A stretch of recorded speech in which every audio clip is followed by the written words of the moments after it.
Factor trinomials where the first value is not 1, but there's a GCF. So another way this is going to be worded is a problem is going to tell you to factor completely. Hint, hint, wink, wink. It means you're going to have to do it more than once. Kind of like when your parents tell you to clean your room and you hide things under the bed, and then you're like, no, you have to really clean it. Kind of like that. So if the directions tell you to factor completely, you're given a hint. That is your, hey, watch out. Sometimes you're not given the hint, so you have to be careful.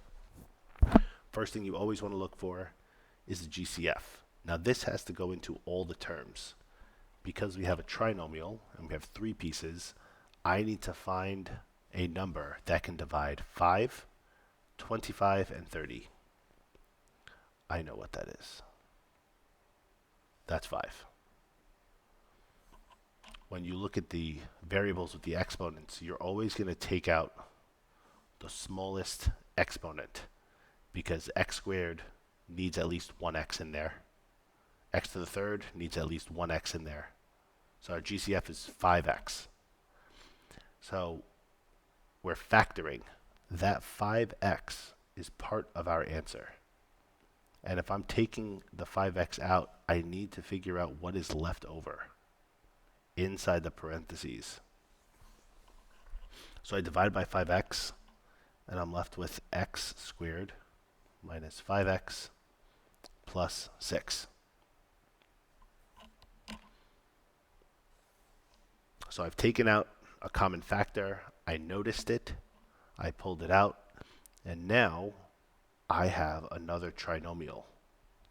And this can be factored more. So multiply to give you positive 6, add to give you negative 5. Don't get these wrong. Use a calculator or not, but you should be able to get these.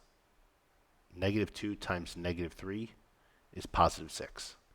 Negative 2 plus negative 3 is negative 5. So those are the numbers we're going to use. Negative 2 and negative 3.